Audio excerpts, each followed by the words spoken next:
What do you do when the person you've built your entire world with starts erasing you from it, one quiet lie at a time? It started with her phone, screen down, always. Then it was the way she stopped talking about work, the job that had once been the consuming passion of her life. The silence was louder than any argument we'd ever had. I'd lie awake in our downtown Chicago condo, the city lights of the Gold Coast painting stripes across the ceiling, and listen to the hum of the life we were supposed to be living, feeling it slip through my fingers like sand. The night I found the first real clue wasn't in a fit of rage, but in a moment of cold, stark clarity in the laundry room. A receipt from the Park Hyatt on North Michigan Avenue, a place we never went. For a single night I thought she was at a conference in Dallas. That little slip of paper was the key, and it unlocked a door I never wanted to walk through. If you genuinely enjoy our stories, please subscribe to the channel. Tell us where you're from and what time it is right now. It's always fascinating to know how far our story flows. For 10 years, Sarah was my universe. We met young, two ambitious kids fighting our way up in the city. I was a software architect, she was a firecracker in the consulting world. Her ambition was a force of nature, and I loved her for it.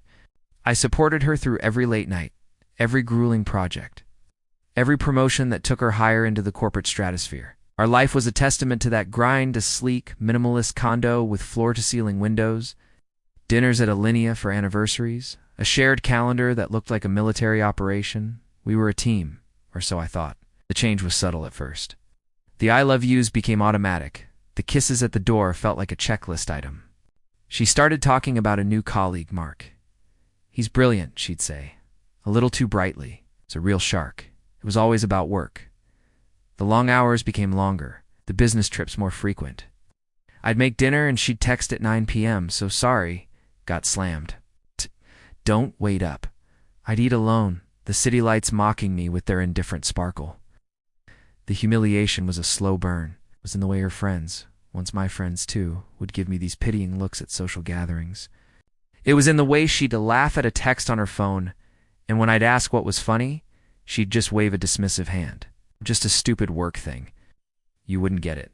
I, who had proofread her presentations and talked her through billion-dollar merger strategies, suddenly wouldn't get it. The woman I loved was making me feel small, stupid, and invisible in my own home. The discovery wasn't a single explosion. It was a series of small, painful detonations. The Park Hyatt receipt was just the beginning. I started paying attention. I used a simple data recovery program on our shared cloud account, the one she'd forgotten I set up. And there it was. A folder, cleverly mislabeled Q3 projections. It wasn't financial data, it was photos. Dozens of them, Sarah and Mark, at a wine bar in Lincoln Park. Laughing in a cab, her head on his shoulder. A selfie, clearly taken in a hotel room, the headboard unmistakably from the Langham. They looked so happy, so alive, untouchable. The picture that broke me was one of them clinking champagne glasses on a balcony, the Chicago skyline behind them. The caption she'd sent him read, "To us. Finally free." Free from what? From me.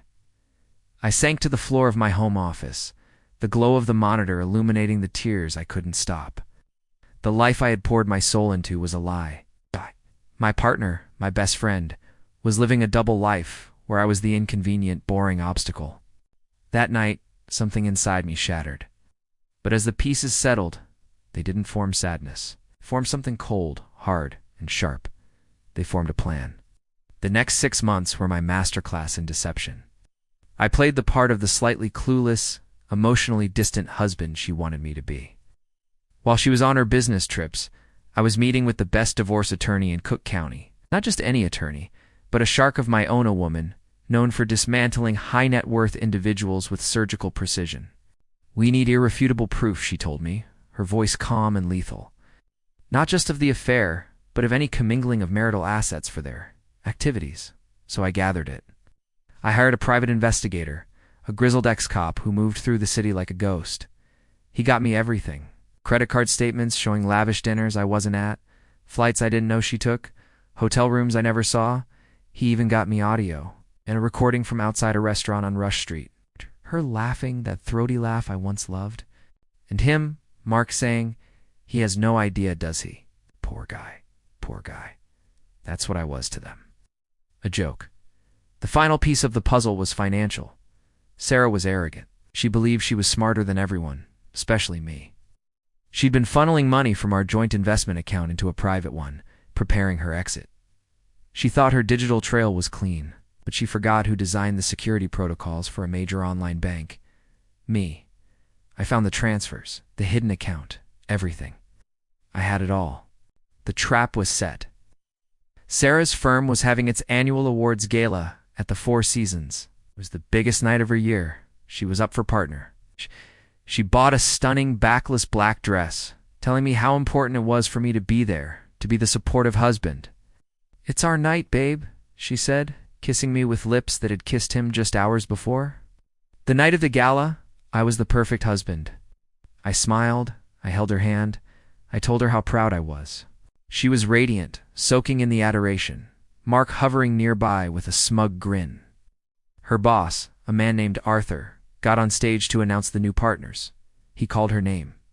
The room erupted in applause. She stood up, kissed me on the cheek, and whispered, "See? We made it."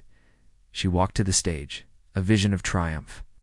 As she accepted the award and stood at the podium to give her speech, a single email was sent from my phone. It went to Arthur, the entire board of directors, the HR department, and every single person at her firm. The subject line was simple, regarding Sarah and Mark's Q3 projections. Attached was a password-protected file. The password? Poor guy. Inside was everything. The photos. The hotel receipts. The flight itineraries for trips they took together disguised as business. The bank statements from the hidden account and a full transcript of the audio recording. On the massive screens on either side of the stage, meant to show a close-up of her beaming face, a single image appeared. The selfie from the Langham hotel room. Her phone started buzzing on the podium, then another and another. A wave of murmurs swept through the ballroom. Her smile faltered. She looked out at the sea of faces, at her colleagues staring at their phones, their expressions shifting from admiration to shock to disgust. She looked at her boss, Arthur, whose face was a mask of cold fury. Then her eyes found mine across the room. I just held her gaze, my expression completely blank. I gave a small, almost imperceptible nod, and turned and walked out of the ballroom, leaving her alone in the wreckage of the life she had torched. The fallout was immediate and catastrophic. She was fired the next day for misuse of company funds and breach of contract.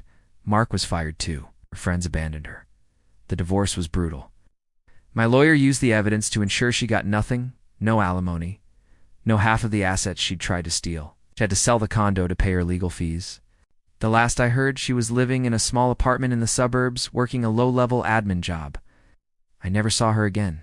Sometimes late at night, I stand by the windows of my new apartment, looking out at the same city skyline. It's quiet now. The silence that once terrified me has become a strange kind of peace. I didn't win, not really. We both lost, but I survived. And she learned that some fires, once you set them, burn everything to the ground.